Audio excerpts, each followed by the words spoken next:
And here we go. So welcome everybody. And welcome YouTube and hello YouTube. Welcome to Math Stats Career Day, Spring 2021. People are super busy, so we'll be joined by at least one of our other panelists momentarily. But today we're sort of lucky to hear from Brett Albano, who's an integration engineer at Cerebras Systems. We hope to hear from Julianne Garcia, who's a process engineer at Flex Interconnect Technologies. We heard kind of off camera from Alan Gazarians, a signal processing engineer at Leidos. But he had to depart because he had to do work, because this is this is how it works these days. And she's running a little late, but Tina Kalra, a data analyst at Geninvo, will be joining us later. And finally, last but not least, we welcome Judith Garcia from the San Jose State Career Center. Judith, you're still our designated math person, right? So I think just I'll leave this slide up for the introduction, so you know who everybody's name is and sort of what they do. And but what we're going to do is we're going to go through the people who are here. Definitely Brett, and I hope Tina when she shows up, and talk about sort of how you what your first job was, how you got it, and sort of what role math played in getting your first job. Like did any math come up at the interview? Did some math that show up on your resume? And then sort of what you're doing now and what role math plays in your job. Okay, so Brett, please take it away. Go ahead. Can you guys hear me? Yeah. All right. So yeah, my name is Brett Albano.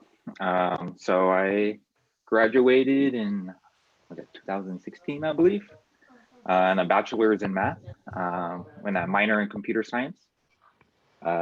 So my first job was at Hitachi Data Systems as a QA software engineer.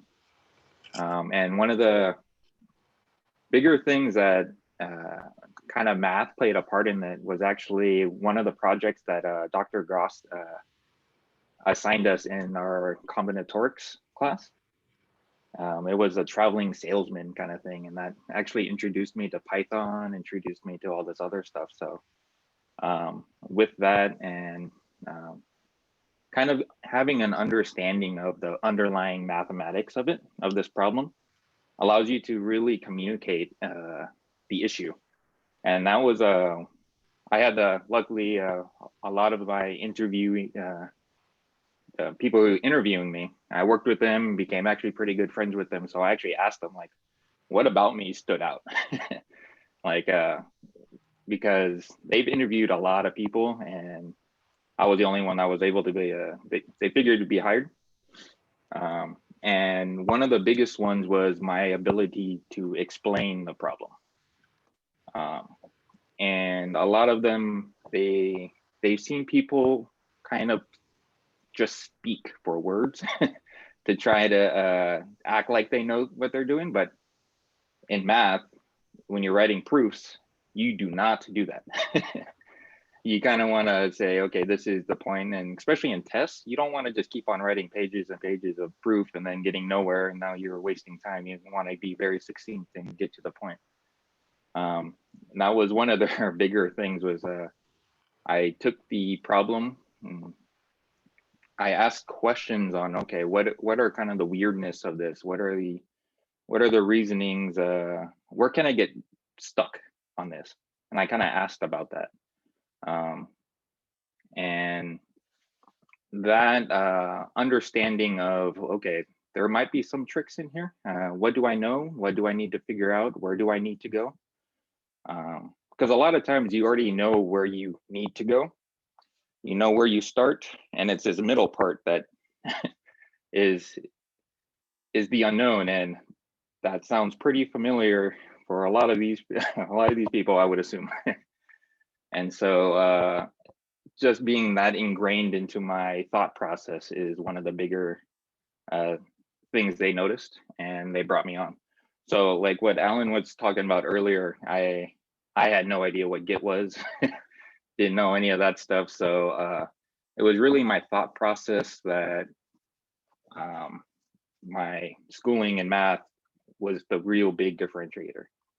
And then I kind of learned everything else by trial by fire for the most part. And so that's where it kind of ended in math and at that job.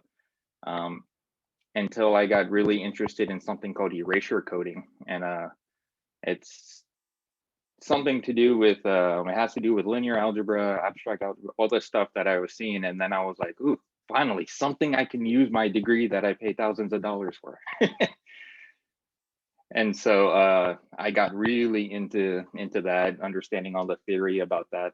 And then I actually got laid off. The whole department got laid off on this project. Hitachi Data Systems decided to go to a whole different direction and just pretty much wiped the slate clean of that whole engineering department. Luckily enough, that same day we got the notice, I got a call for an interview at my next job. And that's not this job yet. That's at Cohesity. It was another data storage company. But luckily enough, that erasure coding and the knowledge that I got from it actually got me that job too. So me being able to explain the math behind that and understanding the very low level of what's underneath of it really had me stand out. And that's what the big thing on, I feel like learning all this math, we were trying to get into the deep knowledge of it. We didn't take a real analysis to figure out how to differentiate.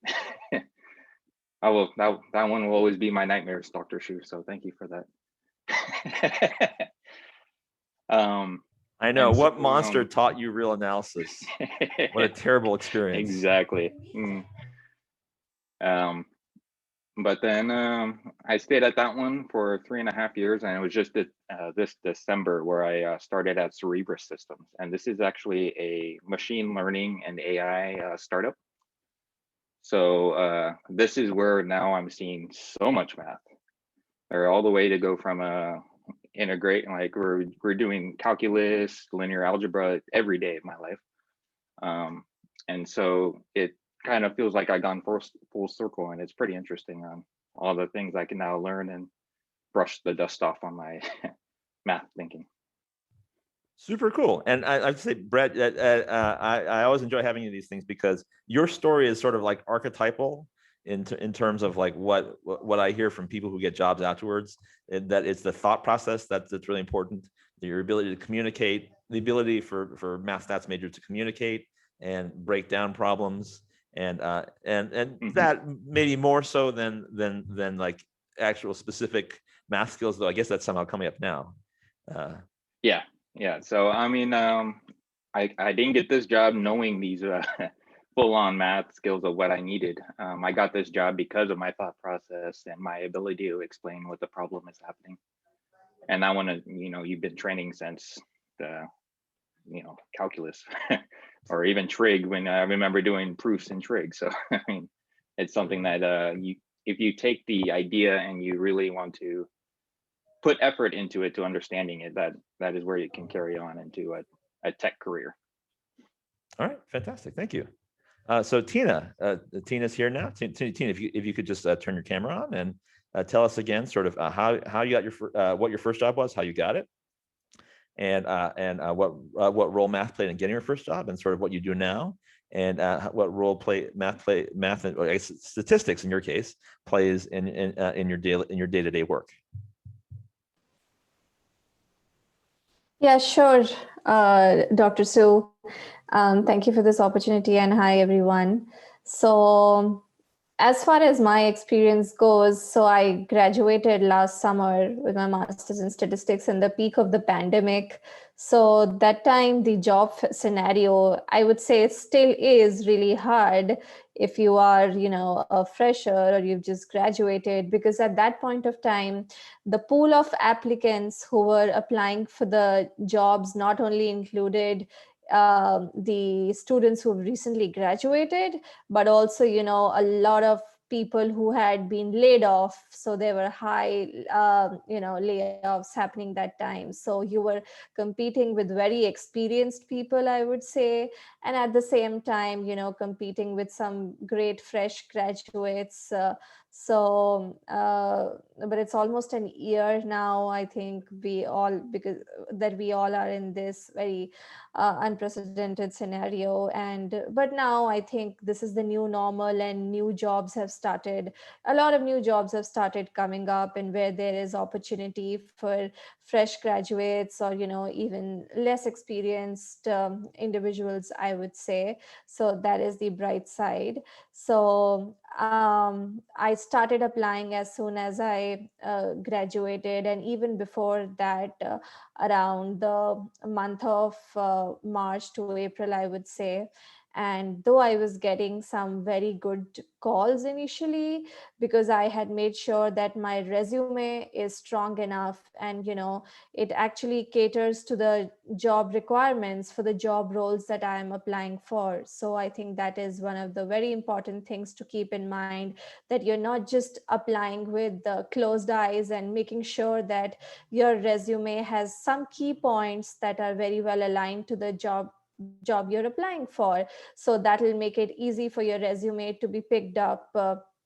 And I know it's time consuming, but it's always a good idea to tweak your resume to a particular job before applying. You might be interested in data science roles, data analyst roles, business analyst roles. So just making sure that you're applying to the right job with the right set of skills that you have on your resume. So that helped me to at least get a lot of good calls, I would say, even though I was reaching the final rounds of many of the jobs, but I was not securing the job because of the same reason, because I was competing with very experienced people who were, like, very recently laid off from some very good roles. So that was my takeaway at that point of time. But I think my master's in statistics degree really helped me get keep me very updated to the what the companies are looking for currently. So they want an individual who has sense of data visualization. I was primarily targeting data analyst and data science roles. So so they want a person who has a combination of different skills. So who is good at programming, who has good statistical knowledge, has good data visualization knowledge. And I think so my stats degree helped me in all of that. As part of my stats degree, I learned various programming knowledges such as R, Python, and we even touched upon SQL. So that really helped me in gaining knowledge of all the domains. And later on, it's up to you how far you want to go in terms of brushing your coding skills, your technical skills. And at the same time, you get exposure to a lot of statistical techniques such as modeling and A/B testing, and which was again very useful for me to fetch an internship prior to landing my full-time role at Genenvo. So while I was still doing my master's, so all this was really helpful for me to fetch my internship role at FireEye previously. So the companies definitely are on a lookout for candidates who have good statistical skills, good quantitative analytical skills. So I think the maths degree, the statistics degree at SJSU really helps you to touch upon all of these all of these I would say places. And it's up to you. You recognize what interests you the most, and then you can definitely expand your knowledge on that. Even the internet as a pool of information. So definitely be prepared with the kind of interview questions that would be asked in that particular domain. And I think my stats degree really gives me an advantage over just the business analytics candidates or the master information candidates, because companies do feel that I do have a strong theoretical knowledge of the various statistical techniques. So might not even we go into a lot of theoretical work into a day-to-day basis at organization, at companies, we might not do a lot of research, but because my stats degree would have helped me gain an in-depth knowledge of various data science and statistical techniques. So I think it's always an advantage over the other candidates, and that's what also helped me get a lot of calls. And so finally, it was a hard time, given it was the peak of the pandemic going on, but I landed a great role of data analyst at my company Genenvo. So my interview was again a lot about statistical techniques such as data modeling, experimentation design, and then also touching upon my programming coding skills on R and Python. So I primarily work on R, and I think this course offers a great course on the language R, in which you learn not only about the programming on the R side, but also you learn the different statistical techniques that you can use using R. So that really helped me a lot, and I referred back to my notes.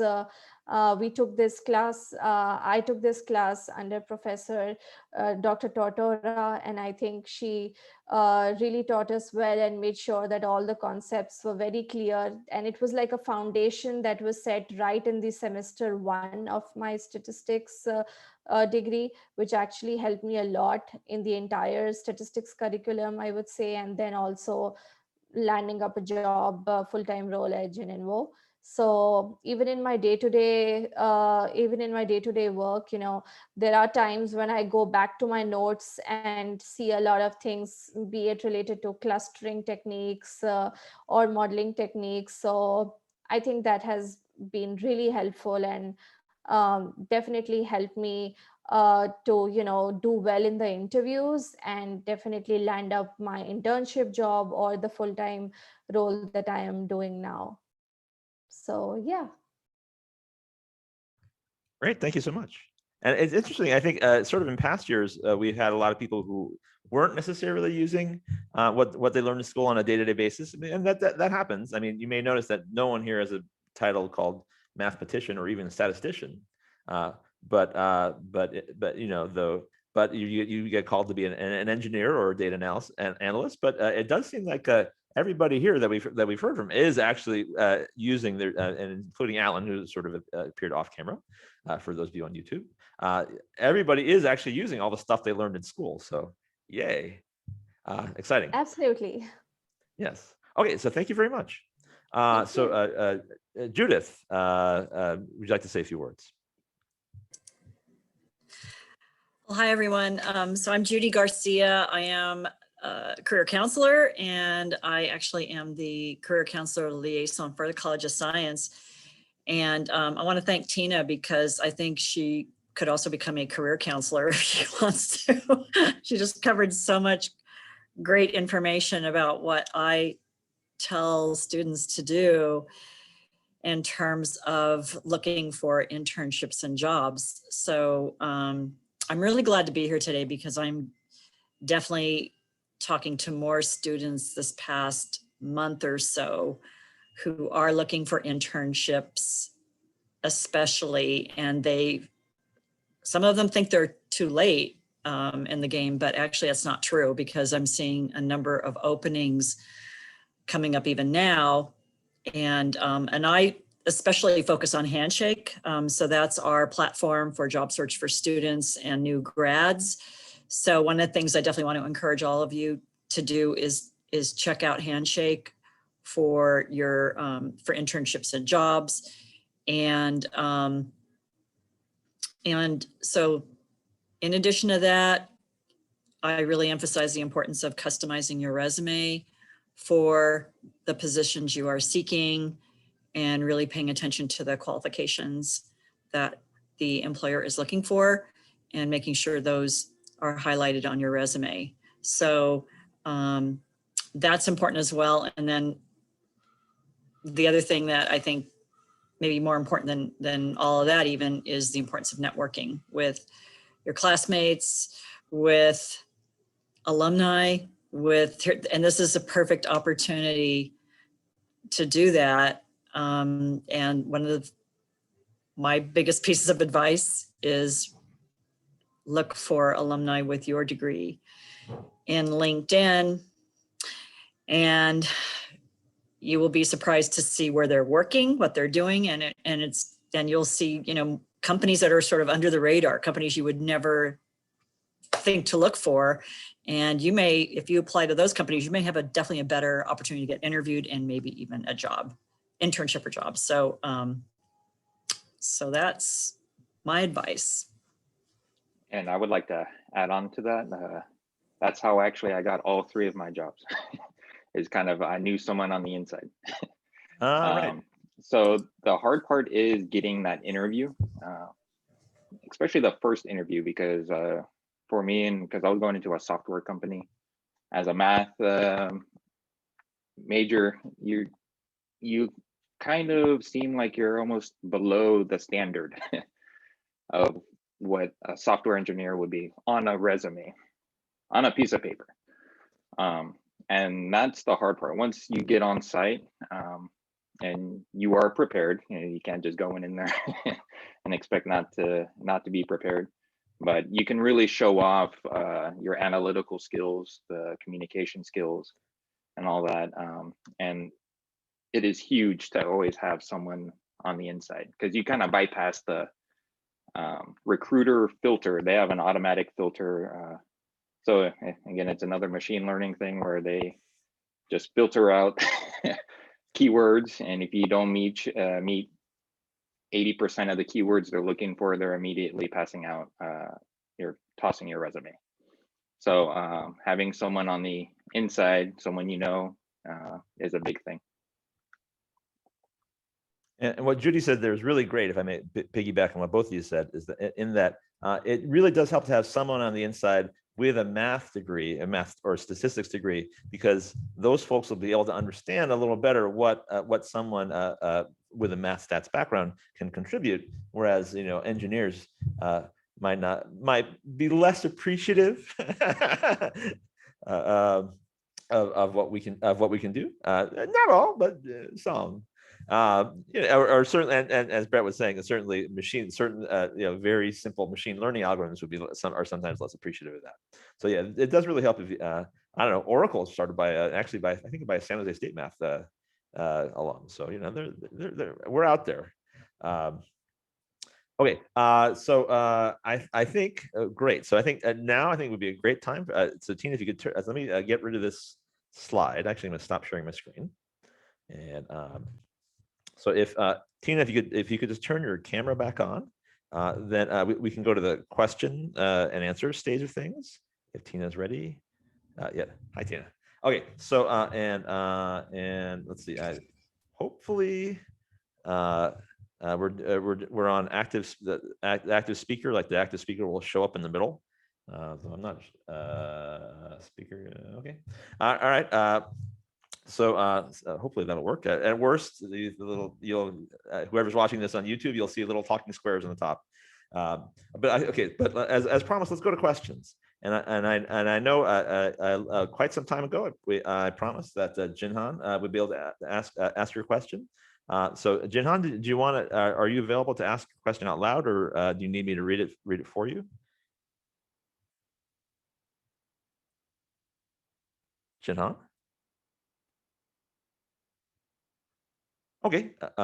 Oh yeah. Would you like to say your question out loud, or would you like me, or do you want me to just sort of read it for you?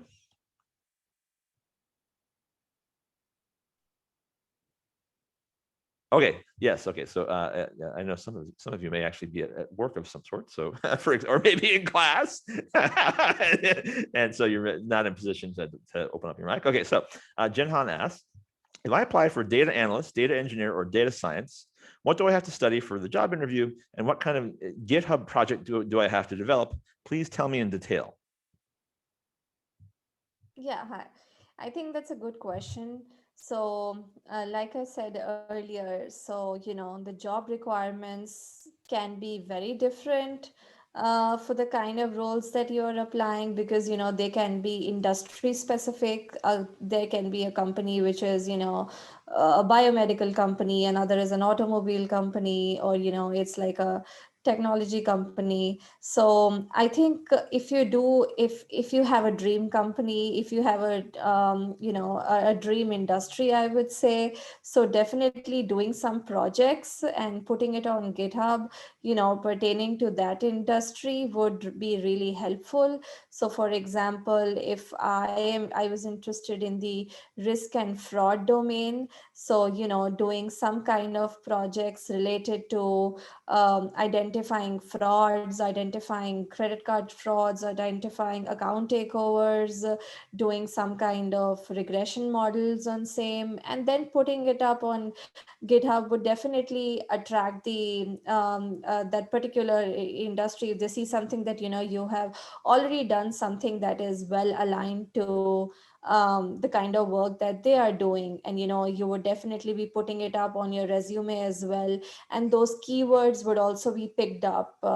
So for yes, okay. And when it comes to the programming, like you said, so I think SQL is a language which is asked for the data analyst and data science roles as well. That is what I have experienced. And nowadays you run SQL via Python. So, that is another thing that all companies are resorting to, running SQL through Python. So you must know, and, even if it's like just a data analyst role, they would want you to have knowledge of at least Python or R, at least one of the languages, so you make sure that you have expertise in at least one of the languages. And when you're applying for a data science role, so I think so then you definitely need to have very strong understanding of the libraries that you mentioned, NumPy, Pandas, and today's some companies even demand even some complex libraries such as PyMu, Torch, and all of that. So depending on what kind of roles you're interested in, and I think it'll be a good idea to start looking at the job requirements from now, and the companies very nicely state the job requirements, and making sure that you cover at least, you do not need to cover all of the requirements. No company would expect that, but definitely if you cover around 50 to 55% of the job requirements, I think you make a good candidate to be called on for the interview, and probably reach to the final rounds and secure a job. So Tableau and data visualization, like you said, are more commonly asked for business analyst roles, where primarily your job is reporting, the KPIs and maintaining dashboards on a day-to-day basis. So probably a hardcore data science role would not require Tableau and different tools like that. But yes, a data analyst role can definitely have the requirement of using tools such as Tableau, Looker as well.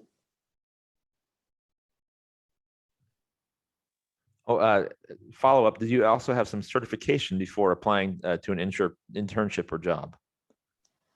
I did not have any formal certification, but yes, before doing my master's, I had 3 years of work experience, which helped me have hands-on experience on many of these tools. And I had some projects that I could speak about of, having worked in my previous organizations.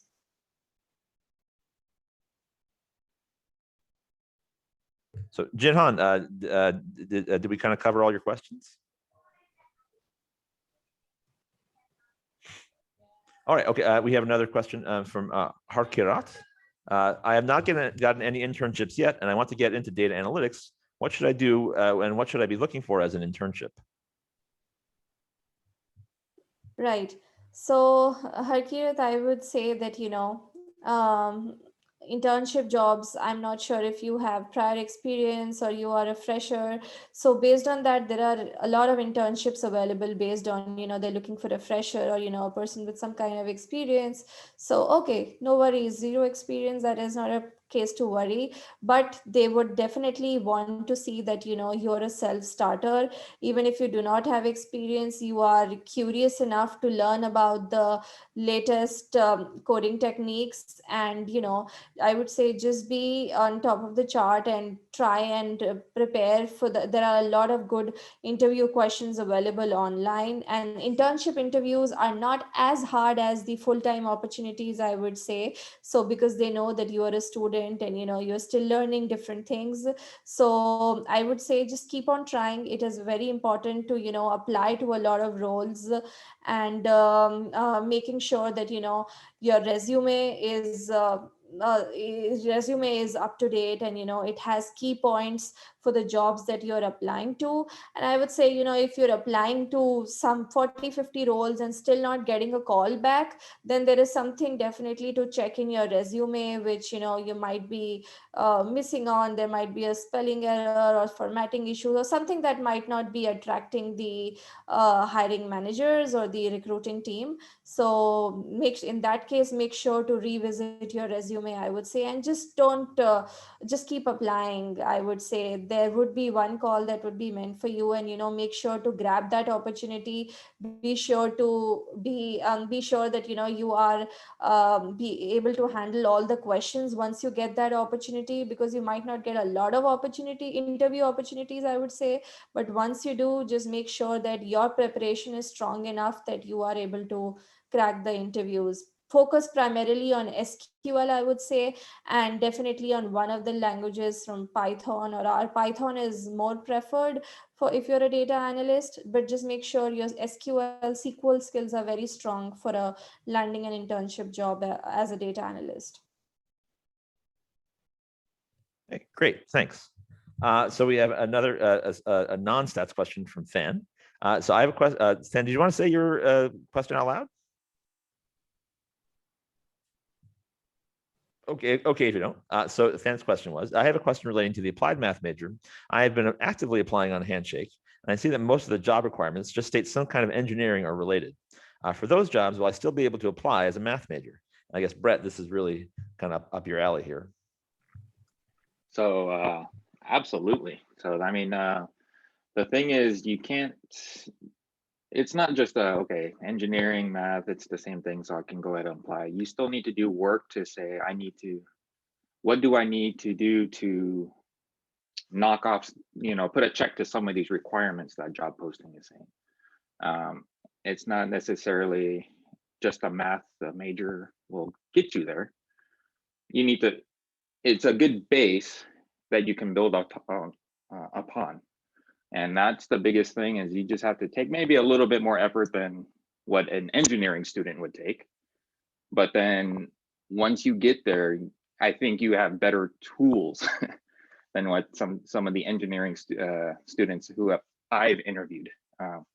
So a few of my companies, I've interviewed quite a few engineering students, and their thought process is very, very similar to every other engineering one I've interviewed. So you need to put that initial effort a lot. And then from there, I mean, your math degree will only help, I think, if that's the case at that point. Oh, and then as a follow-up, if I'm not strong in computer software, how will I be able to land the job / internship? Well, if you're going into software, that might not be a good choice. If that's the case. You don't need to be the best at computer software to get the job. I am not definitely the best programmer out there at all. But it's my communication skills, my ability to think about the problem and arrive to a logical solution to the problem is what is the big deciding factor there. I'll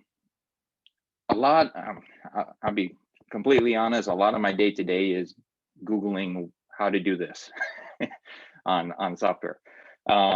So it's you don't. I hear that about every programmer, I have to say. Yeah. So I mean, it's a startup. It's a very small startup and we have a lot of things that we need to do. So I don't have a whole lot of time to go in and think about 4 days on how to go around this algorithm. But it's a thing you look and you understand though what this algorithm is doing. That's the big thing. You go in and you try to understand what that solution someone posted online, what's the meaning of it? Like how did you get it? Where did they come from and how where did they go? That instead of just copy and pasting is where now I can apply that to other places. And that's a big one. So LeetCode is a big thing to actually practice on that, leetcode.com. So you can start off with a very easy Can you spell problems. that out? Brett, could you spell that out? Yeah, I'll type it in the chat, but I will spell it out too. It's LeetCode.com. And so what this will do actually is give you, and a lot of interviews are using this, using these same problems. A lot of times these are base problems that they will start off. So a lot of interviews, the way they will do is they start off with a pretty simple problem as just a filter, more or less. But then they will be building on top of that problem as you solve more things. So this LeetCode, a lot of times you'll start off as an easy problem. If you don't understand it, you can look up answers on that, like in LeetCode itself, and then it will have the solutions. But the big thing on that is understanding why the solution is the way it is. Don't just go, oh, okay, I don't know, after 5 minutes. Look at solution, copy, paste, run. Okay, I figured it out. Truly understand, take a glance at it, and then close that window, and then try to code it from hand. And that's the biggest thing. And then just doing those will help you out with that interview skills and that interview problem. Okay, great. So next question, another one for you, Brett. So Alex asks, how did you come across erasure coding? And do you feel that your math degree was enough to self-learn math or any analytical domain outside of a classroom setting? So for erasure coding, so I was in my first job at Hitachi Data Systems was we were building what's called oh man, now I'm forgetting what the name of it is called. It's a distributed system. Oh man, how did I forget that? So it's an idea of having compute CPUs in different areas, and they're all connected. So, but they can be running the same calculation, just different parts of the calculation, and then they combine together. And so erasure coding with that is, it's pretty much, if I have 4 nodes, CPU nodes, and one of them goes down, if I just have one copy of data in one spot, and that node goes down, I lose that data, right? So it's like having, 3 different folders on your desktop and then having a copy of each file in those 4 folders. If I delete one folder, I'd have those other copies and the other ones I can back up from. But if I only have 4 different folders and only one copy of a file in one folder, and I delete it, I lose that folder forever. I lose that file forever. So the idea behind erasure coding is to go around that in a very data storage efficient way. Because if I have a 1 gig file and I put it on each node, my 1 gig file is now taking 5 gigs of data. So it's not very efficient in that way. And so that was the feature we were working on, is making this more efficient. If some people have built computers or anything like that, you may have heard of the RAID system. So this is like the RAID 6, I believe it's called. And so we were adding that into our distributed system. And so it was kind of a job thing given to me, but it was something that, abstract algebra popped up when I was reading about it, and then I just went into the black hole of it. And then there was a second part of the question. What was this thing? I think that was the end of the question. Okay, wasn't there something about learning math outside? Oh yeah, all right. Do you feel your math degree was enough to self-learn math or any analytical domain outside of a classroom setting? I believe my my math learning, yeah, my math education, it definitely gave me a very good base to build upon. And now there's so many things on YouTube and Coursera and all these things where with my base of what I have, I can definitely build on top of it with a little extra maybe research somewhere else around.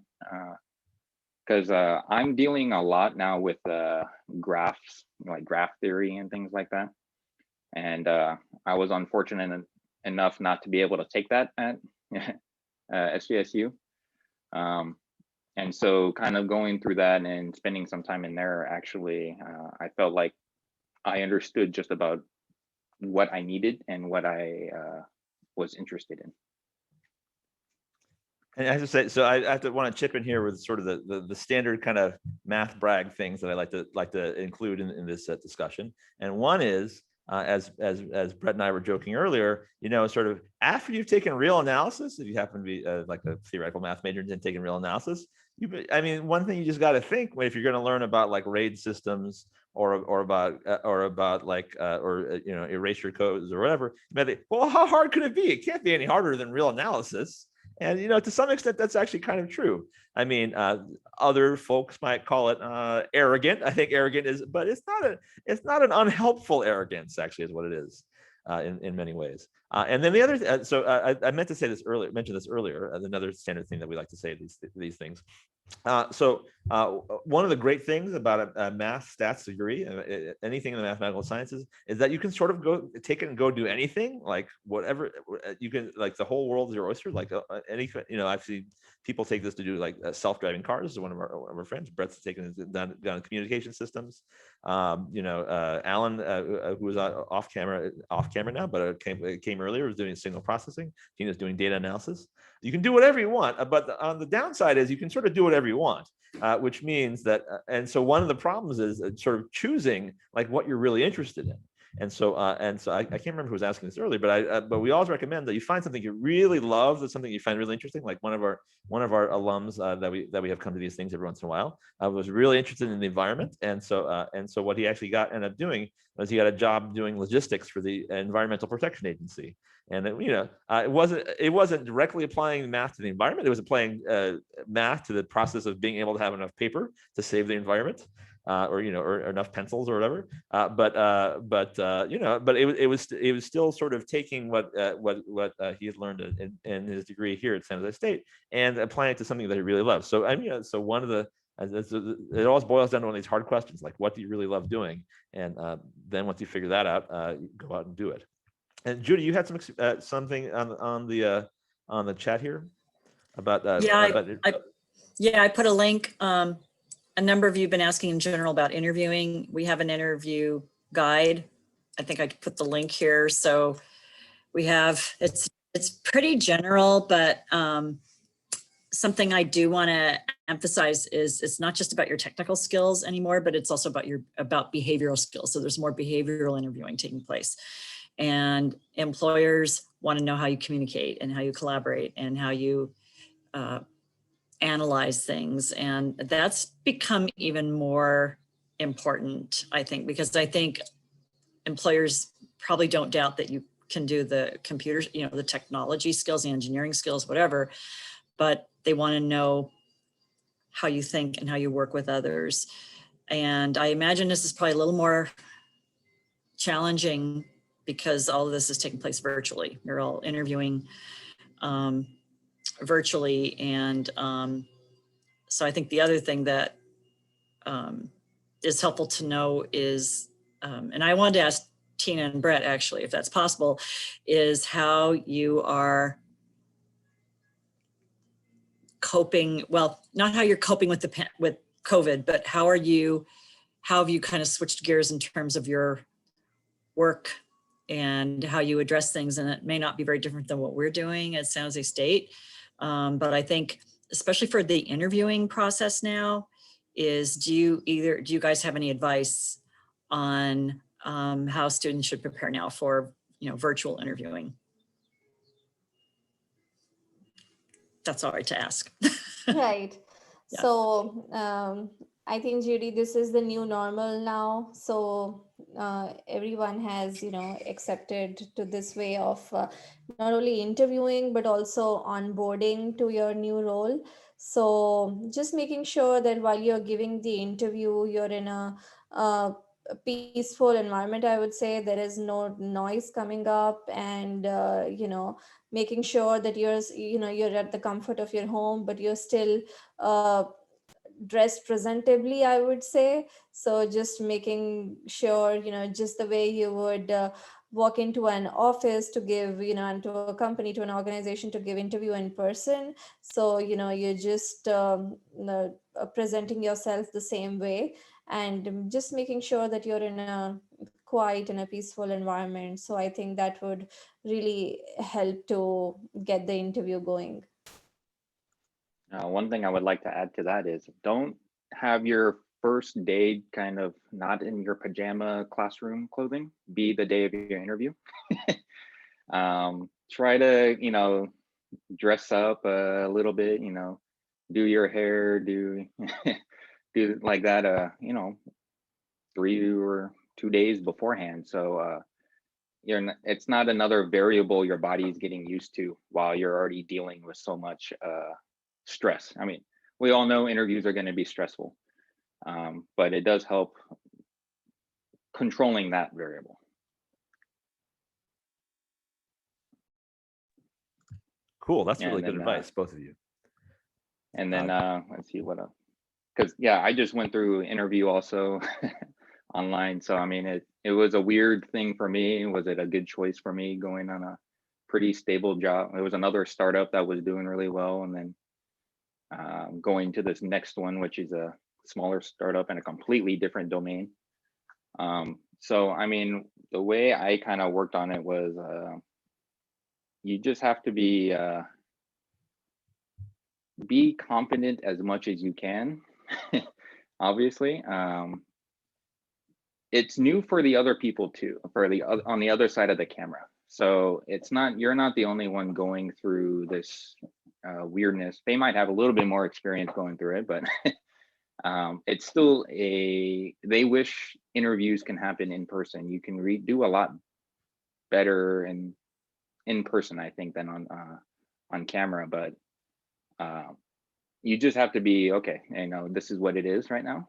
I have to be confident, and having that norm of being dressed up, going out for a walk a few days before or something like that. And I would suggest for me is don't drink coffee the day of your interview. Because I'm already stressed out. I'm already nervous. I don't need to be awake more than than I already am. I'm just gonna start shaking like this. I'm gonna be fat fingering the keyboard. So that's another one. Yeah. Judith, did you want to add something to that, or like how interviewing is different during the pandemic? No, that's good advice. Brett, I'm really glad you said what you said about the employer side too. I mean, the recruiters that are interviewing, and so both sides. So it's not perfect either way. And I think being yourself, but really doing your homework. I think in that sense, preparing for an interview is really no different than if you were able to go in person, which is learn about the company. Again, if you know anybody that works at that company, get a hold of them and get their advice and say, I'm getting ready for an interview. I could really use some advice on how to prepare for this. And, that can make it even more comfortable and more confident. And so you still have to do your homework, you still have to prepare. And I think the more prepared you are, the better you will be and the more confident you will be, whatever the outcome. And if it doesn't go, if you don't get hired or it doesn't work out, make a really great impression, and you just never know what can happen as a result of that. So maybe there's an opportunity for you later on, or you get a referral to something else. It's all, you want to still make it a positive experience, no matter what the outcome. And I don't know if it's also known, but don't put your dream job as your first interview. So that, you know, apply, like, you know, carpet bomb your resume. And then kind of take things like, you know, I'm going to just use this for interview practice. Interview practice is huge. I mean, probably the other side won't be too happy about kind of wasting their own time, but Right. you know, sometimes you got to think about yourself. No, it's like the test pancake idea. Like the first pancake you make doesn't turn out so well, but then. Exactly. Yeah. Yeah. Got it. Interesting. I had not heard that with interview. That's a really good, interesting tip. Okay, I think I'm going to combine two questions from Jinhan and also a question from Fan. Sort of together, they're asking what skills do you need for data fields, and Fan in particular is asking, if I'm not trained in data, if I'm not a statistician, because I think the first answer has to be, well, you need to know statistics. How would you suggest breaking into becoming a data analyst if you're not trained as a statistician? I guess this question would be for Tina. Yeah, again, I think, you know, you do need to show that, you know, even though you don't have a formal degree in stats, but you still are aware of the latest statistical techniques. Maybe, you know, you could have done some kind of course. There are some, you know, great, I would say, free online courses as well as paid online courses that are available today for data science, statistical techniques that, you know, you can go ahead and do it just to show that, you know, even your formal degree was not related to this field, but you still are curious to join the statistics field and the data science field, and you have on your own completed these courses, and then, you know, probably go and do some kind of self-learning projects, I would say, and put them up on GitHub. Because unless and until you don't have something to talk about and, you know, show that it is something that you can contribute towards in any organization, I think then it will be a little hard to, you know, break into these kind of roles. Just making sure that, you know, showing that you do have knowledge about these fields and you are a quick learner, and you'll be, you know, able to, in fact, even work hard more and, you know, learn more techniques if required for that particular role. But definitely there should be something to show off on your resume or your GitHub or your LinkedIn, I would say. So without that, it would be difficult to get into these roles, or any kind of role, I would say, in general. And Tina, if I Yeah, ask, and also, oh, go ahead, Brett. and that having something on your resume that is not necessarily tied to your education, like your degree, shows drive, and that's a big thing. You're doing this on your own personal thing. You're not doing it for a grade, and that right there shows the drive, and that you're wanting to learn, and that's the big thing too. And actually, Tina, if I thanks, Brett. And Tina, if I may ask, what was your undergraduate degree in? So mine was BE in information technology and computer science. Okay, interesting. So yeah, right. So though I did not like, you know, programming 24/7, so that is why I wanted to get into a very quantitative and analytical field. That's what made me do the statistics degree. Yeah. Yeah, so that's a good combination, having that IT background and then going to statistics. But that does suggest that if you're really interested in data, that data is what you love, or at least, you know, or at least the very least it seems lucrative. Then one thing to do, if I have to put in this plug for us, we have a wonderful program for a professional master's degree in statistics, and so Tina shows that program is very helpful. So please apply. It's not too late. Please apply to our program, and having a good math background is all you need. You don't need to have necessarily such a huge stats background. Just, you know, such a general mathematical sciences background is good enough. So yeah, apply to our program. That's how you can get better at data. And also we do have a brand new data science degree, sort of joint with CS. So that's another great thing to do if you have the time and money. Okay. Oh, so I guess another one for Tina. So I guess Brett talked about leetcode.com earlier, and Jinhan asked, is there a data version of leetcode.com? Definitely, I think though lead code is like, the Bible for the software people, but I think it also has to offer some great SQL questions. So I personally resorted to lead code itself for my SQL preparations, I would say. So only if it comes to SQL. So, there are some great easy questions to medium questions to hard questions, I would say. And there are even companies tagged to the question where you would come to know that this question was asked in a specific company like Apple, Google. So that's really helpful, I think. And you have a lot of solutions, a lot of approaches to one particular question. So I think it's a great learning tool. Otherwise, you can also go to HackerRank, that is very similar to Lead Code for SQL preparation, I would say. But personally, I do follow lead code. I still do. There are some questions that I have tagged that I always go back to. So it's really helpful, I would say. So even I would definitely vouch for lead code for learning SQL. So, can I ask something? So, don't you study the Python in record? So So you studied only SQL yes, or I did study only SQL in lead code. So there are many programming questions for the software front, right, in lead code, where you can choose the language Python as well to create those functions, and you do have an option of coding in Python as well. But I personally did not do those, so I can speak for something that I did, and I practice SQL on lead code. So for Python and R, I was, primarily going back to the notes that I had as part of my master's degree. So Python was taken by Dr. Brimmer, and I think she taught it very thoroughly. And there were a lot of assignments provided for the different kind of function creations and other type of questions. So that were sufficient for my preparation to crack the interviews, I would say.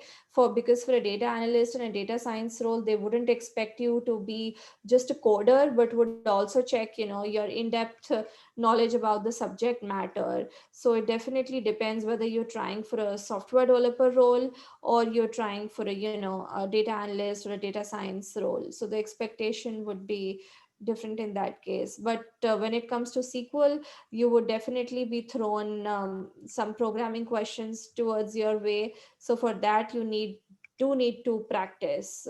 So I think lead code was very helpful in that terms for me.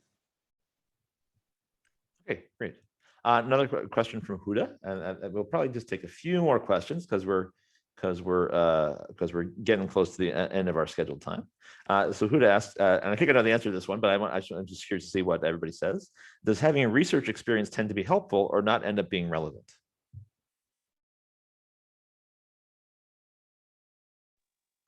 For in my company, it is very useful.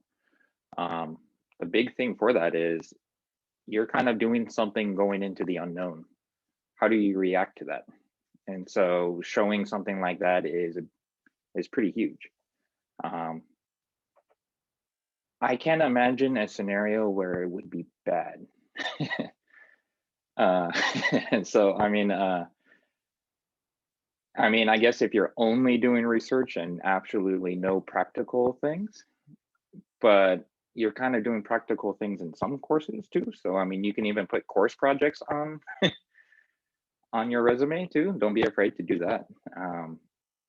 So, yeah, I guess that's that's mine on that. That's my point on that. And I can't help but go ahead. And I agree with that too. Brett's right. I think that I do get this question from time to time. So it's really like, it really comes down to the positions you're applying for and what all the qualifications are. So if research experience is part of that, or is one of the qualifications, great. The question is, what else are they looking for? So solely on its own, I don't know that it would work. But, you know, again, I would still we would look at job postings and look at your resume and compare. And so the first thing I do when I talk to a student that's applying for a job, I go right to the qualifications. The company may be great and you may want to work there and all these things, but I'm going to go down to the qualifications and then off we go. You know, do you have this? Do you have this? Do you have this? And so on. And that's really important because you need to have a good percentage of those qualifications to apply. And if you don't, then what are we looking at? Should we be looking at different job areas? Other things I'm thinking about, like data analytics. I know that's a number of students want to get into that, but if you don't have those skills quite yet, then maybe there's another direction to go into that will get you there. So those are kinds of the things. It really has to do, again, with, you know, paying attention to what the employer is looking for and how well you are a match for those qualifications. And as always, when this question comes up in this discussion, I have to put in a plug for our wonderful program, Math 203/CAMCOS. It's a student research program where you do do work on real life problems for real life companies. For example, right now, I think sort of for the last few semesters, there's an ongoing project run by the cryptocurrency company, I guess, but it's actually strictly technically speaking a nonprofit called Ethereum. And Ethereum has actually been hiring our faculty and our students, has been paying them money. Well, I guess, I don't know, maybe Ethereum, but I think money to regular money to basically prove theorems for them, of all things. Because that is what's well for Ethereum, for any kind of cryptocurrency, the thing that provides security for your cryptocurrency is not like a protocol. It's actually a theorem usually, or something like that. And so they've been and I would think that, you know, if you're breaking any area that has something to do with like blockchain, then putting on your resume that like I have done research for Ethereum on the security of their blockchain, I would think that would stand out because not a lot of people can put that on their resume. So anyway, so just so you know, that program is selective. And you have to apply to it, and you have to get, and the way that you get into it is you get good grades. And so, you know, get good grades on whatever kind of mathematical sciences is stuff you've been doing, and then apply this program, and then you too can put that on your resume that you work for Ethereum, or sometimes other circumstances that you work for. Let's see, what else? For IBM, for NASA, that you actually worked on a real life question for those people. And I think that really does make your resume stand out. At least that's what I've heard in the past. Let's see. Here's I think a quick question from Deep Joshi. What course material was most asked during interview questions?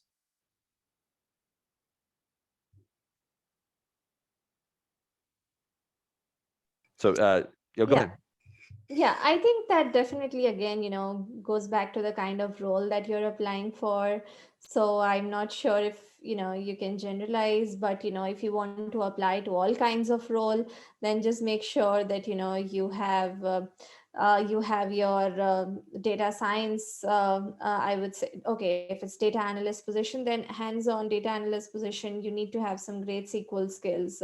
So they would definitely ask you SQL and expect you to, you know, have a fair amount of knowledge about Python. Might not be, you know, you would be like coding on a day-to-day basis, but you still need to know about it. And also data analyst roles also expect you to have some kind of data visualization knowledge. So at least having, you know, some knowledge of building dashboards on Tableau or Looker or ClickView, or and also some companies also look for, you know, great Excel skills. So making sure that you're able to handle spreadsheets and workbooks in Microsoft Excel, you know, formulas in Excel. That is also something that many companies look out for in a data analyst position.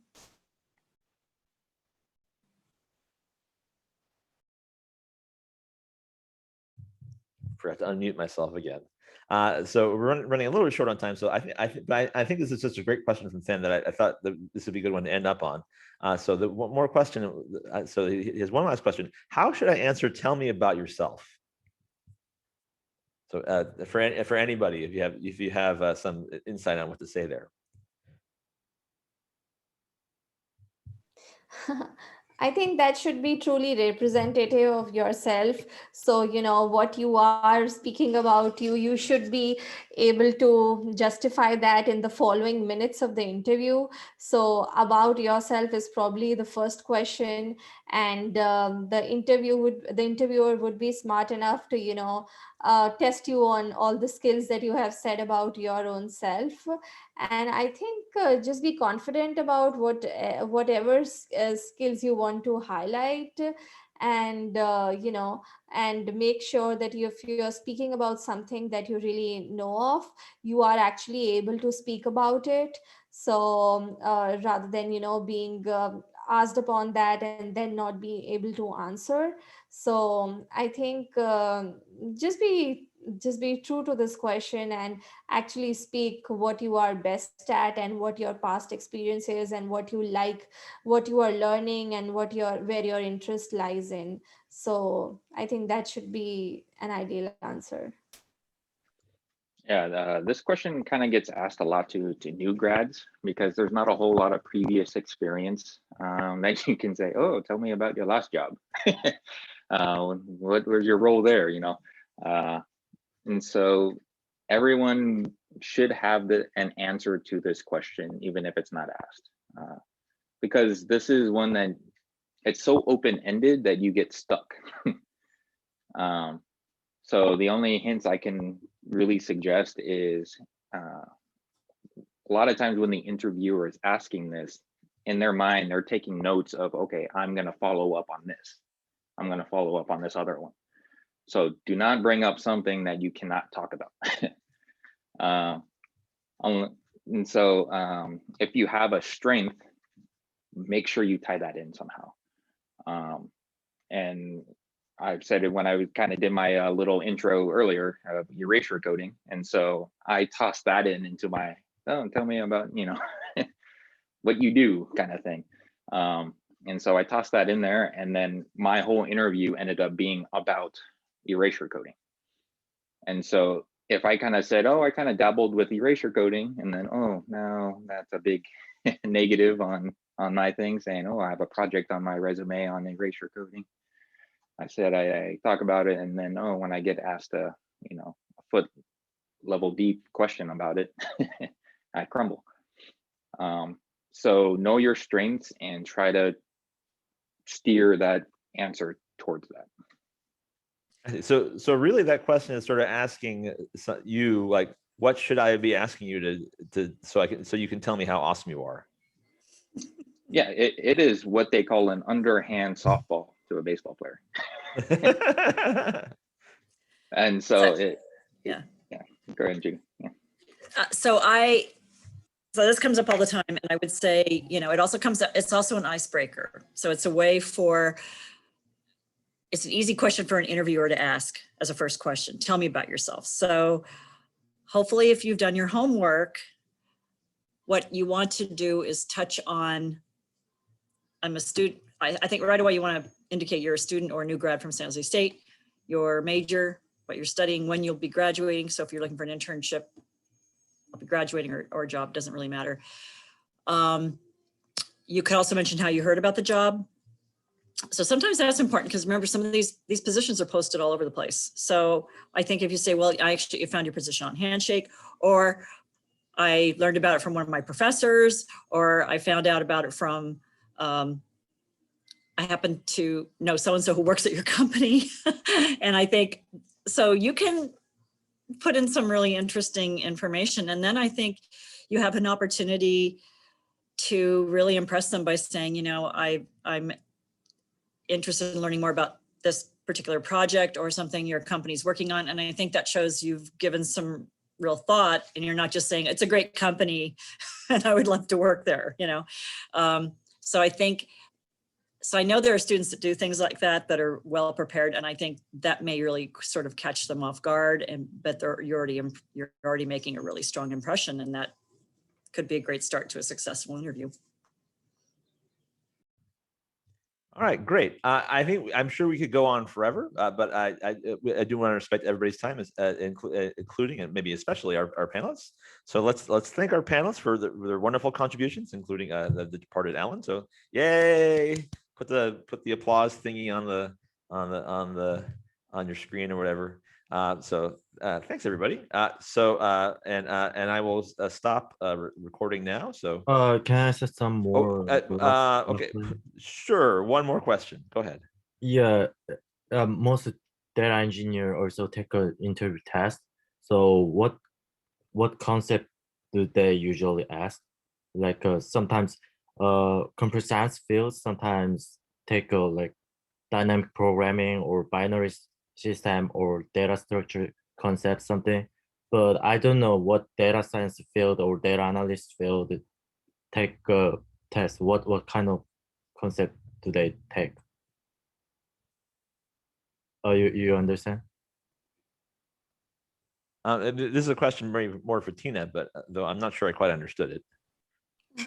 Yeah. As far as I understood, so if you're wanting to know like what kind of statistical techniques are being asked, what you mentioned initially are more software specific data structures and all. So I have not come across anybody asking me those. So, but yes, for the statistical techniques, they would want you to have knowledge about data modeling, statistical modeling, be it, building light models, building light statistical models, logistic regression models, and having knowledge about any kind of A/B testing that you would do, having knowledge about experimentation and design. How would you design a new experiment?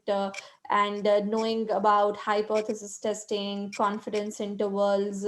So all of this is something that you should definitely know.